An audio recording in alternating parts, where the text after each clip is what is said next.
Thank you very much for that introduction.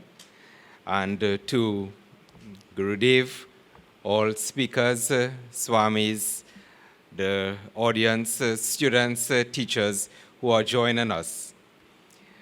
When I came in today, someone asked me, "Are you Indian?" So I hesitated as to how to answer. So I said yes and no. You see, I am not from India.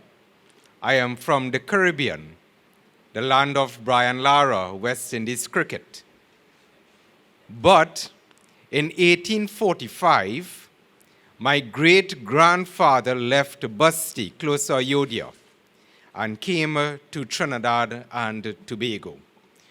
So yes, I am Indian in terms of the way I look, the way I feel, the way I think, but I am still West Indian in terms of my birth. When we came in 1845 to the West Indies, we brought puja. We brought the traditions of the Mahabharata, the Gita, the Ramayana. This is almost 50 years before Swami Vivekananda landed in Chicago to give his speech. We were already lighting diyas for Diwali. We were already doing Ram Kathas in the Caribbean. Hinduism was very much alive. However, as time went by, the culture became threatened. And there was a need for us to remember, to go back, and to revive what this culture is. Marcus Garvey once said, and I quote, "A people without the knowledge of their past history, origin, and culture is like a tree without roots." When we look at our religion, our ideologies, our spiritual philosophies, it did not start in 1845. It began with the rishis and the munis. It began thousands of years old. And as Indians in the diaspora, we had to find a way to protect it. However, because of the influence of different philosophies, and let's call them Western philosophies, Western traditions, to be Hindu and to follow our scriptures was not something that one started seeing as being civilized. It was usually deemed to be a regressive culture, a regressive people, and an aspect of being backward. So, one was quick to deny their roots as an Indian, as a Hindu. With the media, as my friend said, bringing upon us a culture that was so different. Our language was now taken away. Our names were misspelled. We were no longer Gopal, and we became Gopal. Yes. And it was now an embarrassment for us to use our old names like Shivalingam. Because when we read our textbooks, it was names like John and Pearl and Dora. And to be Indian was almost to be an embarrassment.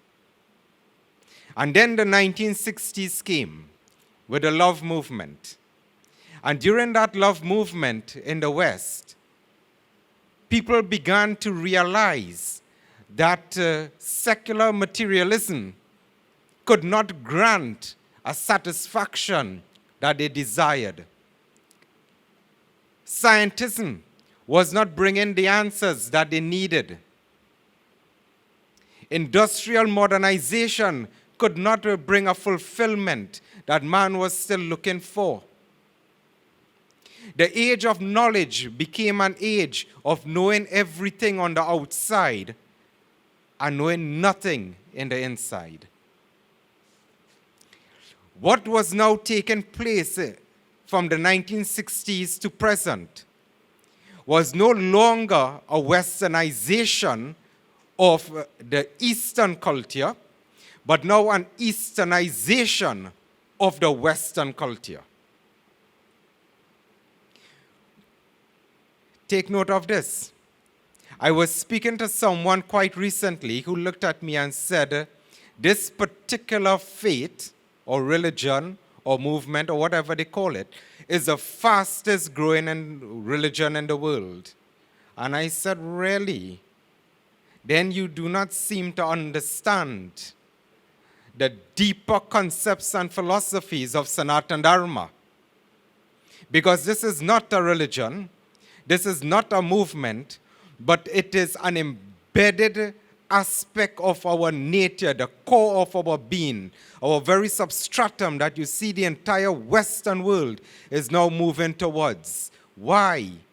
Because they have realized that the philosophies and the traditions of the West no longer could give them the answers to life which they seek. So the West is now coming to the East for these answers. And therein lies the relevance of our Bhagavad Gita. When I was a young man growing up, I did not grow under Hindu influence. I grew under Western influence, Western religion, Western traditions, Western philosophy. And I one day asked myself, what is the meaning of life? Why am I here? Who am I? What is my purpose? And a friend gave to me the Bhagavad Gita.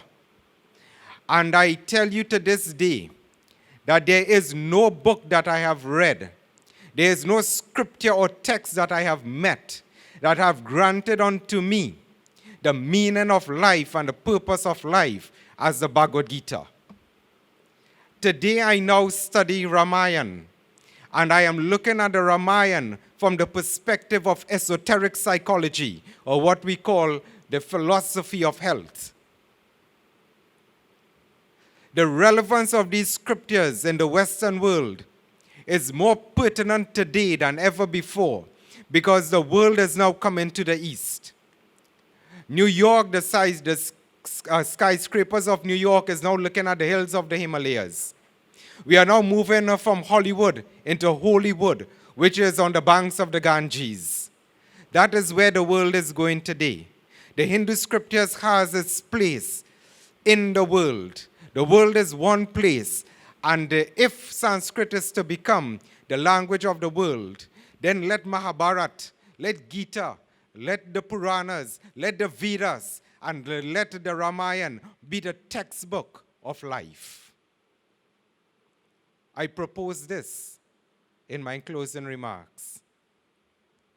We are moving towards not a new generation of thought. We are moving in towards a new generation of realization. And that realization is found right here in the text of our scriptures. I end by saying, not thank you, not just Dhanyavad, but in the way that our forefathers would greet you. In my country, Trinidad and Tobago, Jai Shri Ram, Jai Jai Ram.